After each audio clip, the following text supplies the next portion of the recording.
Oi, oi! Sejam muito bem-vindos. Aqui, professora Vanessa Biagi, Prof. Van, do canal Alfaletrando com Van Biagi, e essa é uma série para gente falar de história.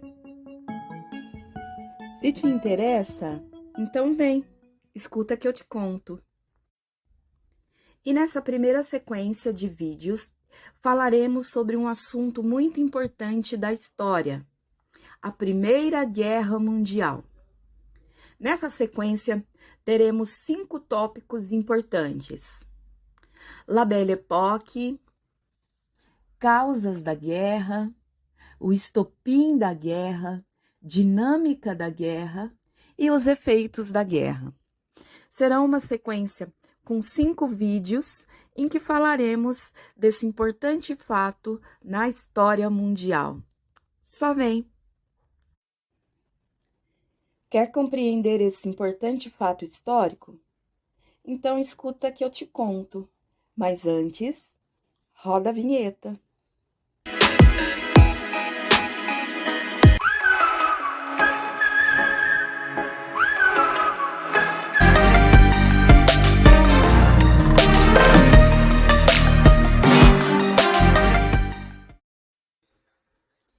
Bom, pessoal, então vamos lá, dando sequência aos nossos vídeos, para a compreensão do fato histórico Primeira Guerra Mundial.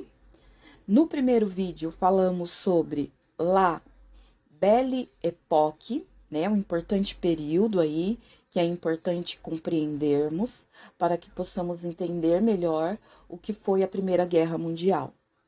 Agora, falaremos sobre fatores que evidenciaram o pré-guerra. Falaremos então aqui sobre a pré-guerra e a formação das alianças. As razões que culminaram no início da Primeira Guerra Mundial contemplam diversas motivações. E há 3 noções básicas que são cruciais para entender este momento: o nacionalismo, que corresponderia aos interesses de cada um dos países envolvidos; o sistema de aliança, que era conduzido por um pressuposto básico, ou seja, a união entre países rivais partia de um interesse em comum; e a guerra, que era vista como uma forma de solucionar problemas políticos de uma maneira mais rápida e permanente. E foi em função dessas características que a Europa foi polarizada em 2 grandes oposições: a Tríplice Entente, formada por Inglaterra, França e Império Russo, e a Tríplice Aliança, formada por Alemanha, Império Austro-Húngaro, Itália e Império Turco-Otomano. Precisamos compreender, então, o que foi o Congresso de Viena, porque a compreensão desse fato é importante para entendermos as sequências e formação das alianças e do pré-guerra. As maiores potências europeias do período, Reino Unido, Rússia, Prússia, Áustria, se uniram em um congresso internacional em Viena, na Áustria, com a intenção de firmar um acordo de paz e discutir seus domínios, buscando reconfigurar fronteiras. Nesse encontro, ficou decidido que a população germânica seria unificada novamente em uma confederação germânica, com a união de 39 países que compartilhavam da língua e da cultura alemã.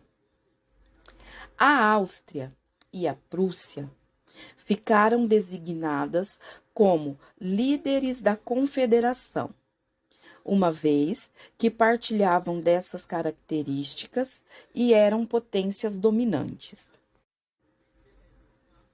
Ao final do acordo, a Rússia tinha adquirido hegemonia na Polônia, na Finlândia e na Bessarábia.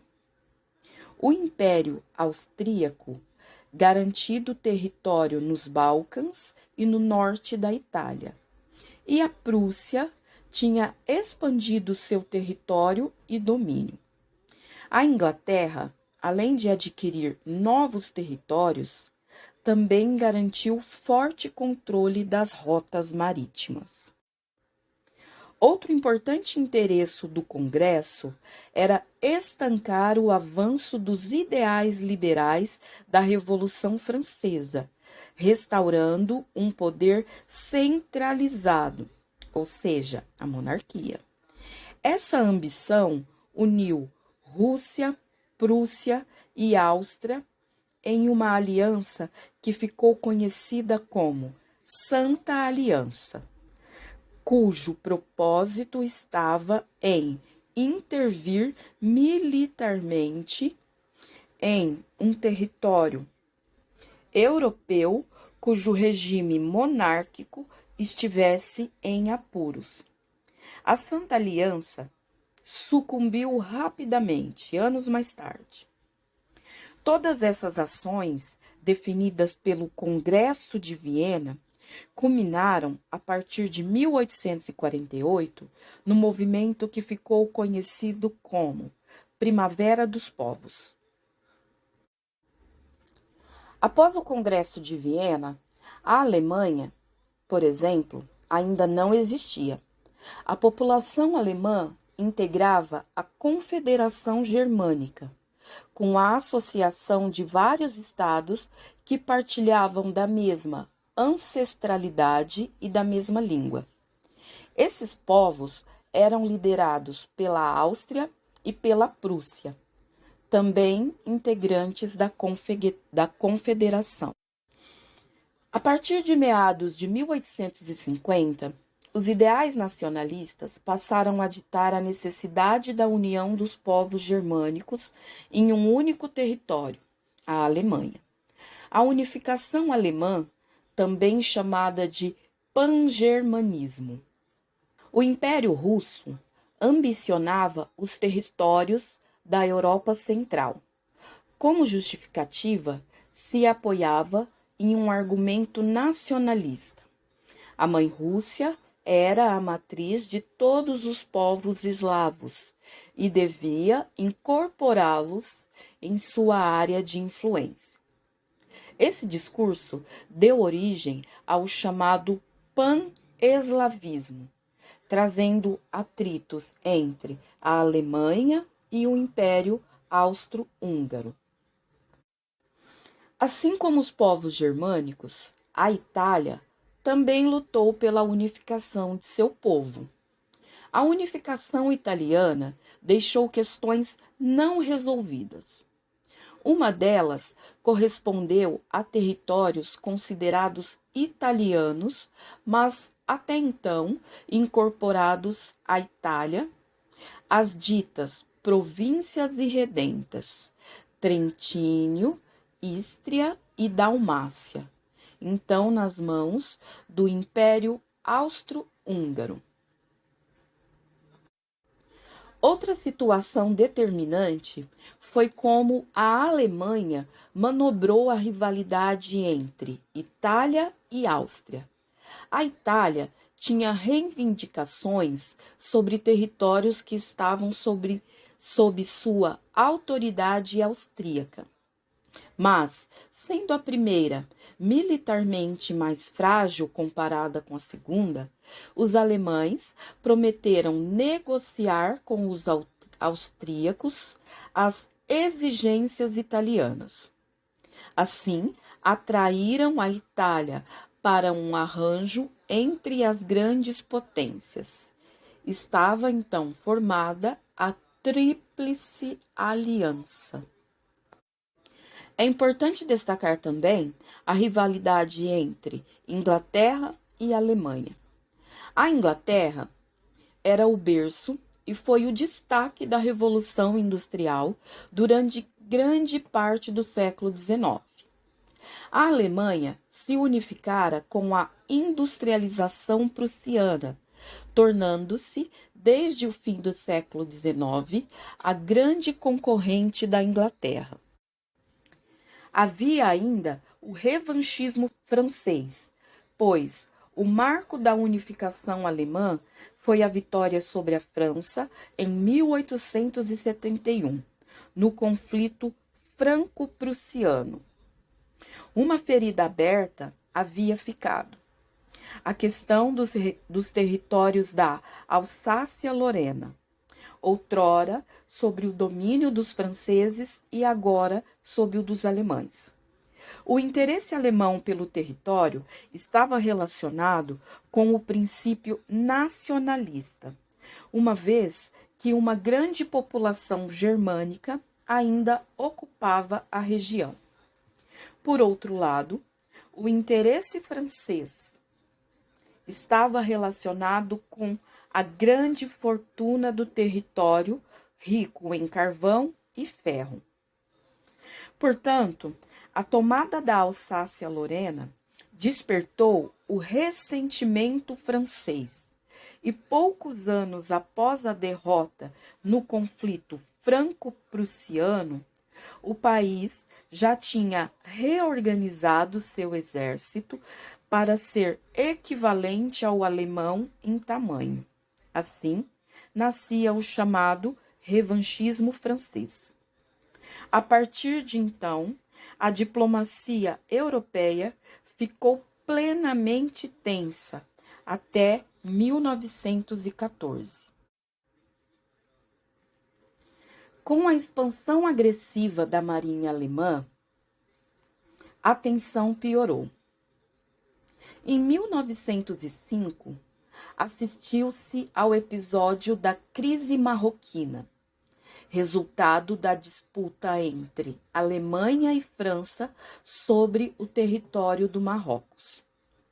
O resultado foi a manifestação de solidariedade inglesa aos franceses e a união e cooperação entre França e Inglaterra.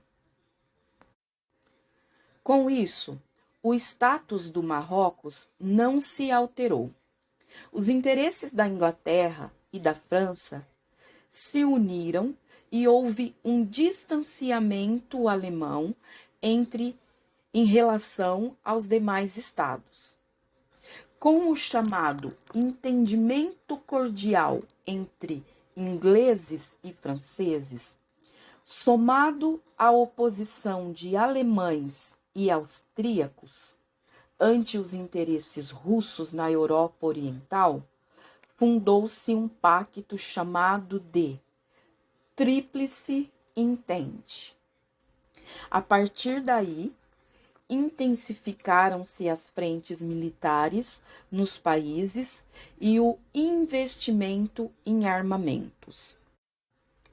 Apesar de um passado grandioso, o Império Turco-Otomano vivia um presente de grande atraso econômico. Era um império fraco, mas grande, abarcando territórios do leste europeu ao Oriente Médio. Os otomanos tinham territórios estrategicamente importantes, porque estavam bem na divisa geográfica entre a Europa e a Ásia. A expansão russa sobre seu território levou esse império a se aliar ao grupo alemão, austríaco e italiano, formando as potências centrais.